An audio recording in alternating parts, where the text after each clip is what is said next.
Lo que nos pone a nosotras las mujeres en riesgo de sufrir o padecer de cáncer. Así que vamos a repasar algunos de estos factores de riesgo, vamos a ahondar en ellos, porque la misión de hoy es prevenir. Y para esto está con nosotros el experto, el doctor Luis Corrales, él es oncólogo. Doctor, bienvenido, un placer tenerlo. Muchas gracias. Buenos días. Ok, vamos a empezar con la terapia hormonal, doctor, y este es un tema que a nosotras las mujeres pues siempre nos pone en una gran disyuntiva. ¿Esto puede aumentar efectivamente el riesgo de nosotras de padecer cáncer? Okay. Bueno, definitivamente han habido algunos escritos, algunos estudios en donde han relacionado la terapia hormonal con lo que es algunos tipos de cáncer. Definitivamente la terapia hormonal es algo que a la hora de entrar a la menopausia, las mujeres, pues es algo que muchas veces se busca. Eso definitivamente pues hay que verlo con un especialista de eso, pero definitivamente hay algunas terapias que sí se han relacionado, por ejemplo, a cáncer de mama, cáncer de ovario, por ejemplo, y cáncer de útero también.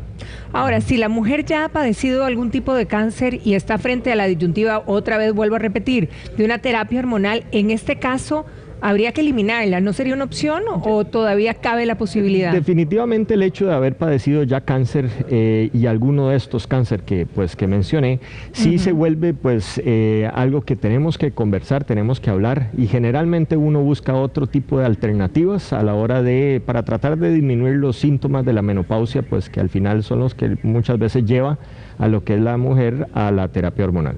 Ahora, ¿qué pasa, por ejemplo, con las mujeres, que esto es muy común, que están cambiando de una terapia hormonal a otra, ¿verdad? Porque a lo mejor esta nos cayó mal, o no nos está haciendo nada, o un doctor nos recomienda esta, o vamos y tenemos un coayudante natural, qué sé yo. ¿Podría ponernos más en riesgo? Pues definitivamente aquí lo que se ha relacionado con el riesgo de cáncer es la sustancia en sí, ya sea el estrógeno, la progestina, que a veces pues se utilizan, a veces hay terapia hormonal solo con estrógeno, a veces tenemos que utilizar estrógeno más progestina, y entonces ahí pues esos factores o esos medicamentos son los que al final llevan a lo que es el riesgo de padecer este tipo de tumores. Obviamente aquí tenemos que valorar ya con el especialista, con el ginecólogo, la persona que esté, digamos, al tanto de eso o siguiendo a la paciente, para entonces poner las cosas en una balanza y valorar lo que es el cambio. Ahora, si estamos en la edad donde estamos entrando a la menopausia, si ya tenemos síntomas de menopausia y una está preocupada y tomando la decisión de iniciar una terapia hormonal, ¿cuáles podrían ser las recomendaciones, doctor? Ahí pues hay que hablar y hay especialistas en lo que es este proceso que tienen las mujeres, y yo creo que hay que consultar a ellas, valorar riesgo-beneficio de lo que son estas terapias. En términos de cáncer, pues definitivamente existe alguna relación con la aparición de tumores, pero esto pues también hay que sopesarlo en riesgo-beneficio y sinceramente pues eso ya con una conversación con el especialista, pues ahí para quitar todas las preguntas del caso. Ok, pasamos de capítulo, hablemos de la grasa, esa grasa que está en nuestro cuerpo, que nos comemos día a día. ¿Qué efecto podría tener o qué relación podría tener con un cáncer? Las dietas ricas en grasa pues se han relacionado a la obesidad, y la obesidad pues también eso se ha relacionado a la aparición de ciertos tumores, por ejemplo cáncer de mama, inclusive cáncer de ovario, cáncer de colon cuando tenemos pues dietas muy altas en grasa, y entonces pues ese tipo de cosas tenemos que valorarlo. Definitivamente tenemos que promover lo que es una dieta balanceada, una dieta lo más sana posible en eso. ¿Qué hace la grasa, doctor, como para entender? Porque a lo mejor a uno le dicen, bueno, sí, es que la grasa lo va a hacer obeso o le va a traer daños o perjuicios, pero ¿qué hace la grasa efectivamente en esa relación? Pues hay algunos componentes que se ha visto que en dietas altas en grasa pues llevan a lo que es algunos cambios, sobre todo a nivel hormonal, a nivel metabólico, que provocan, por ejemplo, inflamación, y la inflamación crónica en algunas situaciones se ha relacionado a eso. También esto es algo que tenemos que tomar en cuenta. Los estudios que se hacen son muchas veces estudios muy grandes que tienen muchos elementos que también pueden alterar, pueden confundir. Y esto, por ejemplo, lo vemos como dietas altas en grasa generalmente se asocian a dietas altas en carne, y las carnes pues también se han relacionado a cáncer de colon, por ejemplo, colon y recto. Entonces eso también tenemos que tomarlo en cuenta. Ahora, también en todos estos estudios que usted menciona, de repente arroja arrojan que los alimentos enlatados, ¿verdad? Y mucha gente dice, bueno, yo no vuelvo a consumir un enlatado porque me puede provocar cáncer, al igual que, por ejemplo, las gaseosas. Sí existe, pues, algunos estudios tal vez que han arrojado algún indicio de que pueden dar cáncer los alimentos enlatados, básicamente por los preservantes que se utiliza. Igualmente también las gaseosas que se han relacionado tal vez a los colorantes o a los endulzantes que se tienen, pero realmente al día de hoy no existe una clara relación con eso, y vuelvo a lo mismo, aquí lo que tenemos que tomar en cuenta es una dieta balanceada, los extremos son malos, ¿verdad? Sí, en todo sentido, sí. Exactamente, eso tenemos que tomarlo muy en cuenta. Ahora, si bien es cierto, cuando uno le dicen o cuando a una persona la diagnostican de cáncer y quiere hacer como orden en su alimentación, lo primero que le dicen a uno es quite los azúcares, porque estos alimentan el cáncer. Entonces, si uno se va para atrás, ¿qué hago? Entonces no como azúcares para de hecho prevenir realmente un cáncer.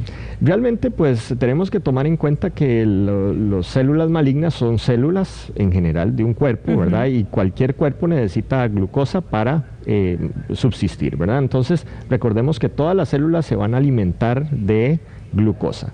Eso que le dice a la gente de que los azúcares van a aumentar el cáncer, pues realmente no es tan cierto. Eso es lo que estamos hablando, es que lo que hacen los azúcares es promover el metabolismo de una célula normal, ¿ok?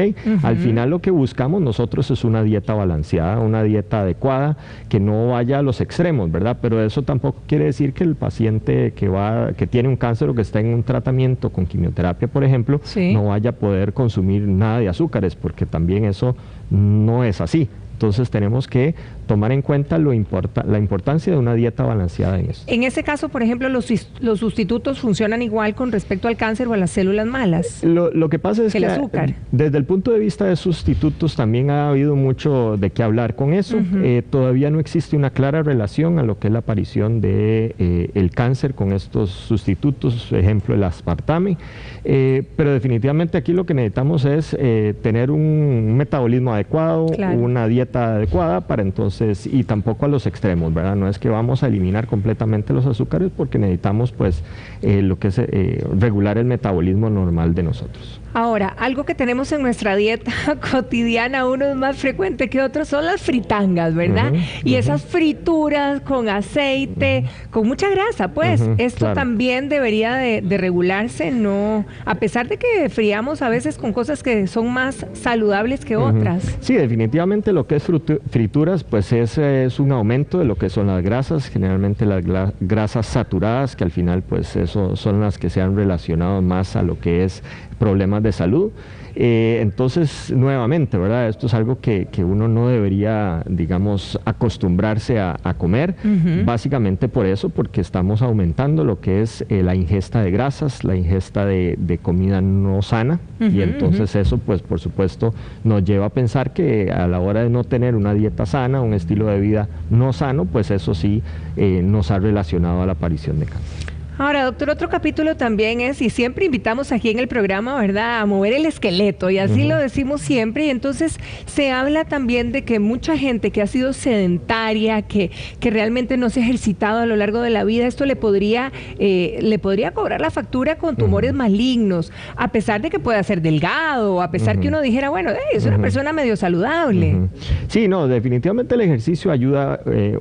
Si uno tiene pues algún problema de sobrepeso, el ejercicio le va a ayudar a regular ese peso, y al final ese peso pues regulado va a mejorar lo que es la parte del factores de riesgo de cáncer. El ejercicio por sí solo también se ha visto que ha tenido buena relación o buena asociación con algunas producciones de algunas endorfinas que también se han relacionado a disminución de riesgo, también se ha relacionado a lo que es disminuir la resistencia a la insulina, que eso es algo de los factores que promueven incluso inflamación general. Entonces siempre uno tiene que promover lo que es el ejercicio o la vida diaria, pues, que contenga ejercicio. Y ahora preocupa mucho porque la verdad es que cuando uno ve la juventud y con todos estos juegos electrónicos, pasan muchísimo tiempo también muy sedentarios. Antes salíamos a la calle, montábamos bici, caminábamos, qué sé yo. ¿Cuál puede ser la recomendación desde papá y mamá? No solo, ¿verdad?, hablando de los adultos, sino las generaciones que vienen. No, definitivamente la actividad física es fundamental, es importantísima y eso hay que promoverlo. O sea, eso es algo que definitivamente tenemos que buscar la forma para hacerlo y hacerlo cada vez más frecuente. Ahora, mover el esqueleto, ¿qué significa? Porque mucha gente dice, bueno, ir al gimnasio. Cuando hablan y recomiendan ustedes los doctores esta caminata, básicamente salir a caminar unos 20, 30 minutos, ¿qué significa en nuestro cuerpo y si ese es el tiempo necesario?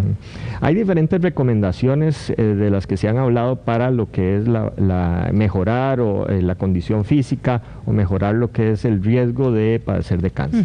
Lo que se habla es al menos 30 minutos, 3 o 4 veces a la semana de algún ejercicio aeróbico. Eso es como muy general. Ahora, hay muchos tipos de ejercicios que se pueden realizar y eso pues cada quien que busque, digamos, y escoja el deporte para no aburrirse y por mantenerlo pues durante el tiempo. ¿El estar pasado de peso, obeso, puede invocar al cáncer, doctor? Sí, hay factores de riesgo ahí asociados a lo que es la obesidad. La obesidad lleva a activarse algunas vías, algunas señales, digámoslo así, que llevan a aumentar el riesgo de cáncer, sobre todo cáncer de colon, cáncer de mama, cáncer de ovario, incluso cáncer de endometrio también en las mujeres, y entonces eso tenemos que tomarlo en cuenta. Inclusive hay otros tipos de cáncer que se relacionan a la obesidad, pero esos tal vez son los más conocidos, los más frecuentes. Pero son bastantes los que se relacionan a la obesidad. Volvemos a lo mismo, ¿es la grasa que tenemos al cuerpo que hablábamos al principio o hay algo que se le adiciona? Son diferentes factores. Hablamos de lo que es una inflamación crónica asociada a la obesidad, hablamos de lo que es la resistencia a la insulina, que también pues se ha relacionado, y esos pues son todos factores que van sumando. ¿Y el hecho de empezar a perder peso puede ser un protector ante todo esto? Sí, el hecho de mantener una vida sana, una vida adecuada, pues eso definitivamente nos va a ayudar pues a disminuir ese riesgo de iniciar o de padecer un cáncer. Ahora, y en este mismo capítulo, si las personas suben y bajan de peso, doctor.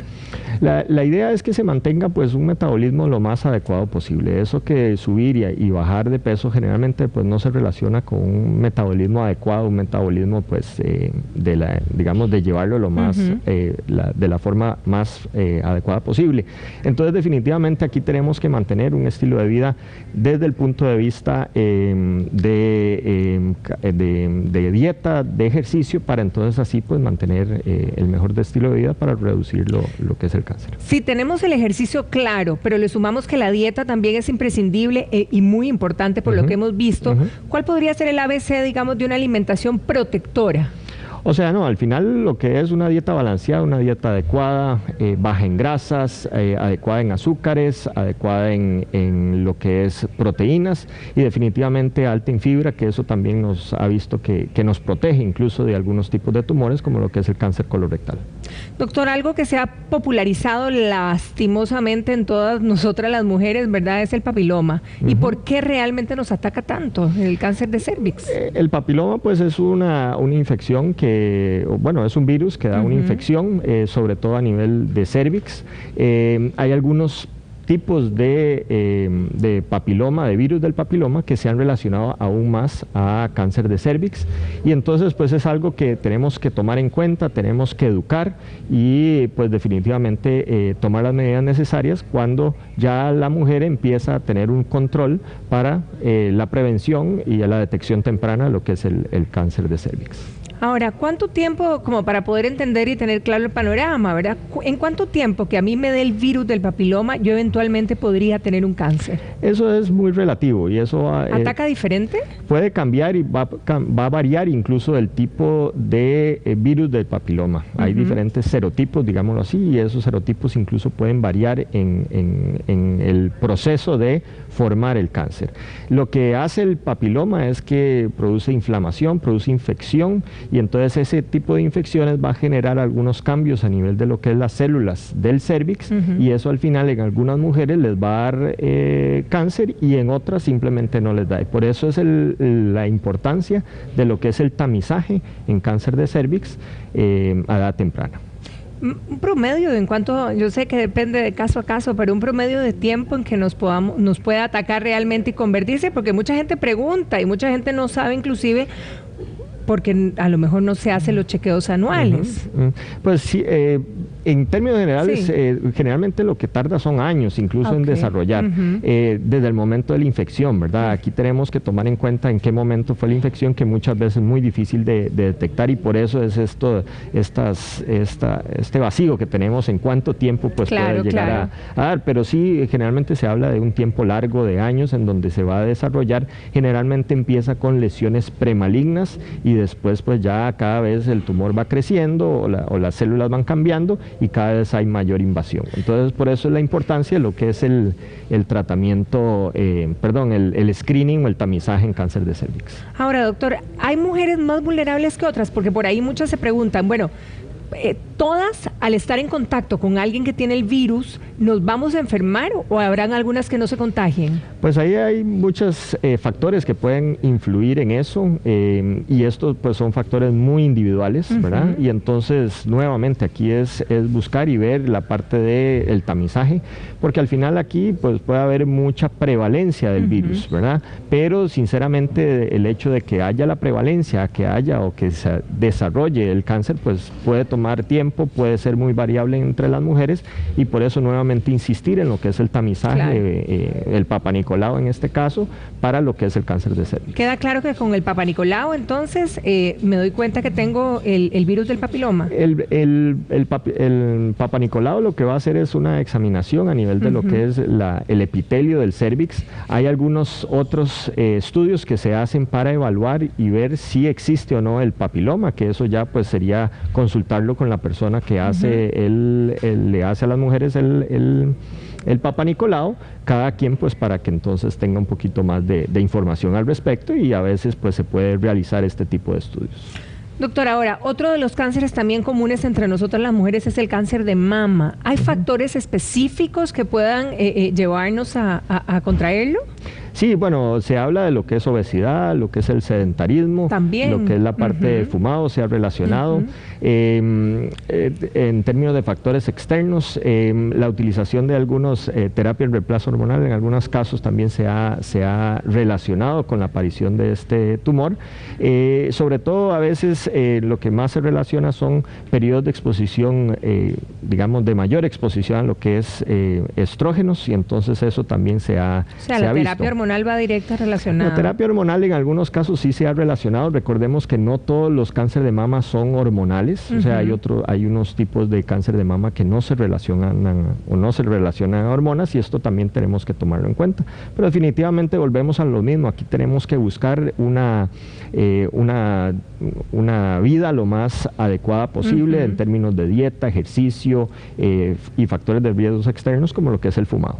Doctor, la genética en cuanto a nosotras las mujeres, porque se me ocurre ahorita el cáncer de mama, ¿tiene alto índice, digamos, de heredarlo, al igual que otros, o solo el de mama? Hay algunos, en cáncer en general, pues hay algunos síndromes o factores genéticos que se pueden relacionar. No todos los cánceres son genéticos.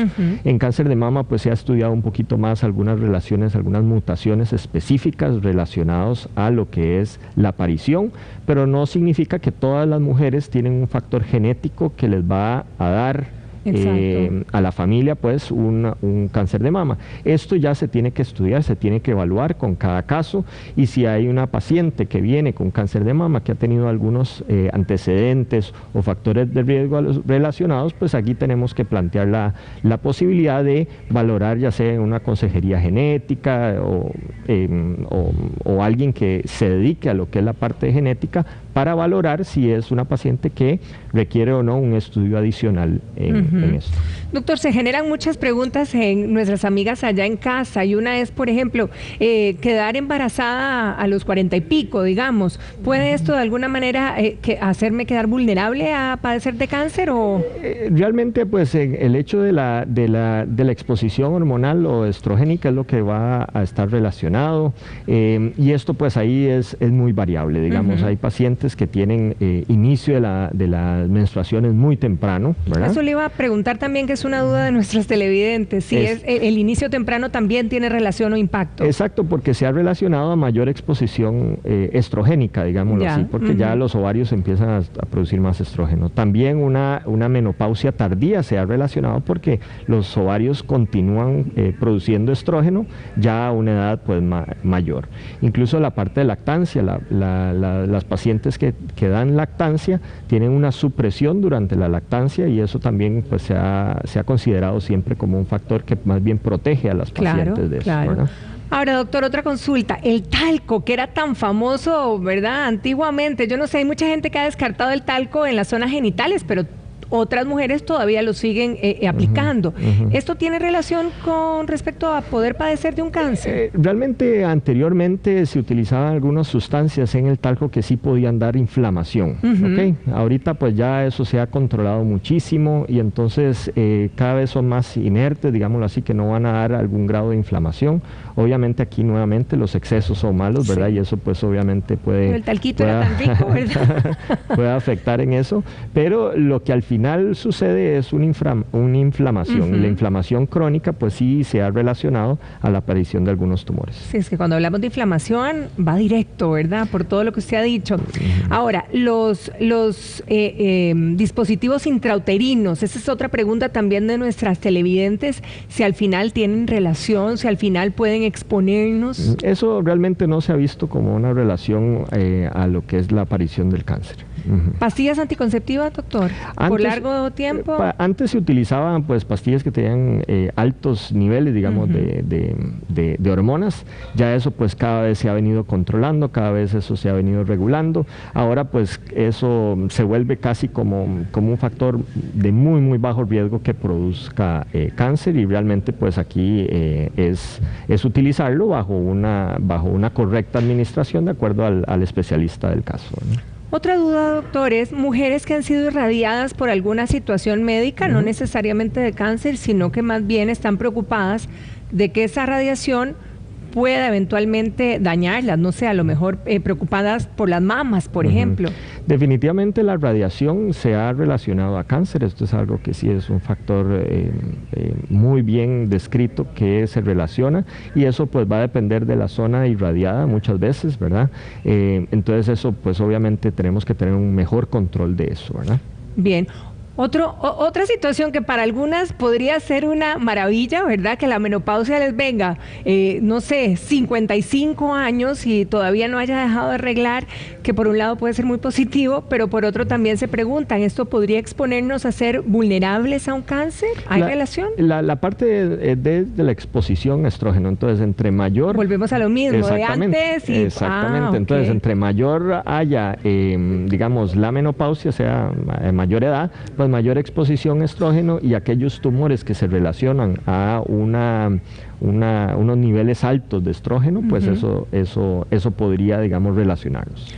Doctor, hoy hay una fuerte tendencia, ¿verdad? Y onda al orgánico, a no consumir los alimentos que están llenos de químicos, y esto nos pone en la posición de realmente pensar, todos estos químicos que hay, por ejemplo, en el ganado, se me viene el pollo, ¿verdad? Con todo lo que le inyectan, ¿qué tanto impacto tienen en poder ser hacernos vulnerables? Definitivamente las cosas que se utilizan pues muchas veces ya tienen estudios de previo en donde hay agencias reguladoras que van a llevar o no a la aprobación de esto.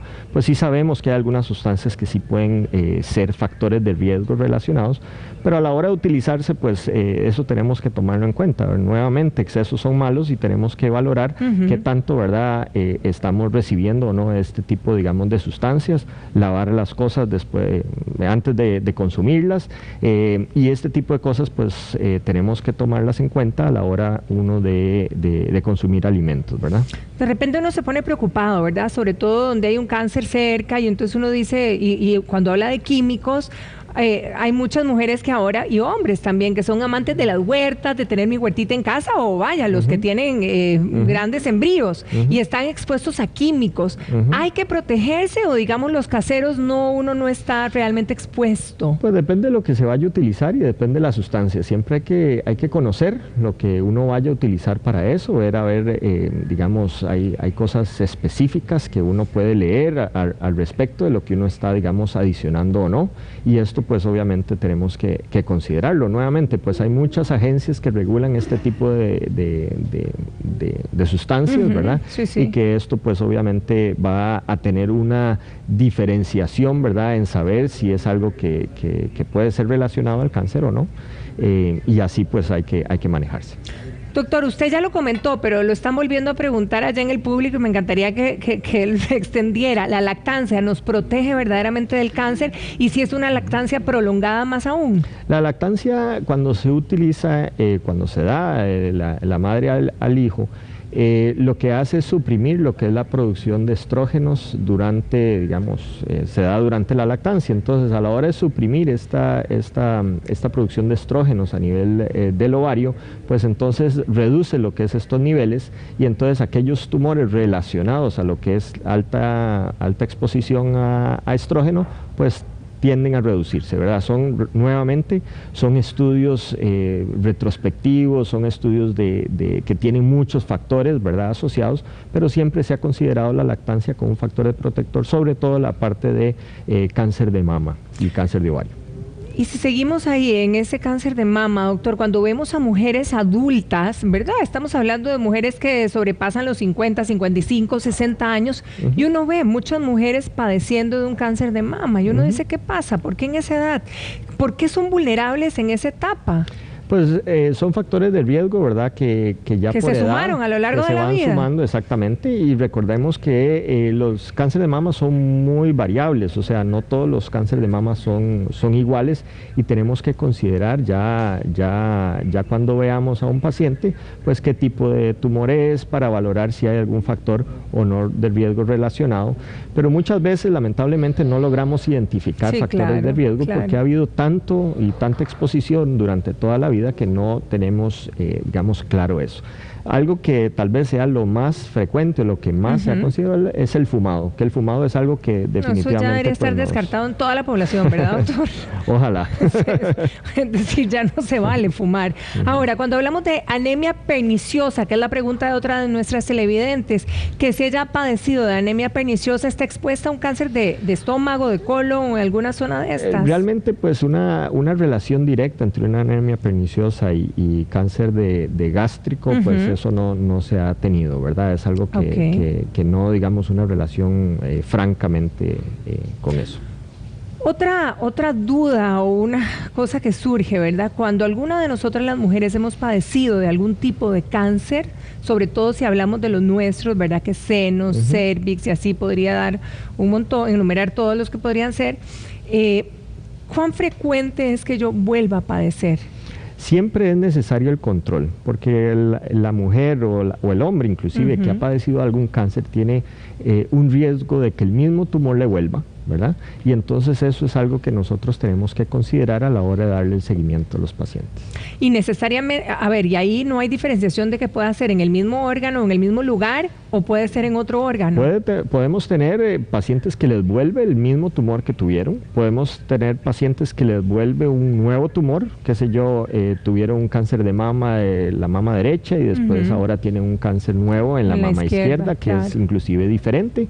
Inclusive podemos tener en otros órganos pacientes que no tienen relación, a lo mejor, no es que se me quedó ahí una celulita maluca. No, eso no, son pacientes que arrancan de cero. Exactamente, que pueden crear unos nuevos tumores, incluso en otros sitios. Por ejemplo, tenemos pacientes que han tenido cáncer de colon, por ejemplo, y tienen cáncer de ovario, y después tienen cáncer de mama. Ay, Dios. Bueno, tenemos otra pregunta que nos dice una mujer, una señora preocupada, porque dice que ella todos los virus se le pegan, ¿verdad? Que es así como un imán, y que si eso le hace ser más vulnerable pues a contraer un cáncer. Hay algunos virus que se han relacionado a lo que es la aparición de tumores. Son virus que tienen alguna relación carcinogénica y esto pues va a depender del virus. No todos los virus son así, pero sí es algo que tenemos que considerar en algunos tipos de tumores como factores de riesgo. Ahora, doctor, una preocupación también de una televidente amiga, pero que podría ser también de muchas mujeres que decidieron por A o por B no tener hijos. ¿Esto podría tener alguna relación con el cáncer? ¿Las puede hacer más vulnerables? Lo que es el no tener hijos, pues nuevamente volvemos a la parte de exposición a lo que es estrógenos. Entonces, durante el embarazo, recordemos que ahí hay como un protector. bloqueo, hay un protector, Claro. Entonces pues esto, digamos, se relaciona. Entonces, son factores de riesgo. Eso no quiere decir que a las pacientes les va a dar un tumor por no tener hijos. Eso es algo que hay que tener claro, ¿verdad? Aquí todo lo que hemos hablado son factores de riesgo relacionados. Eso no quiere decir que el hecho de yo tener alguno de los factores de riesgo ya voy a padecer un cáncer. Sí, claro, que me esté ganando el tiquete de fijo. Exactamente, pero son cosas que uno tiene que considerar, tiene que relacionar, tiene que valorar a nivel de lo que es estilo de vida para entonces tomar las medidas y el control necesario. Hay cosas en la vida que nos tocarán vivir y no sabemos por qué, pero si podemos disminuir todos esos factores de riesgo que están a nuestro alcance, ojalá y esta conversación le haya servido pues a todos en casa, ¿verdad?, para trabajar en ellos y ser más saludables. Exactamente. Doctor, muchísimas gracias. No, como siempre, un gusto. placer. Que pase un feliz día. Muchas gracias. Douglas, ¿qué estás comiendo?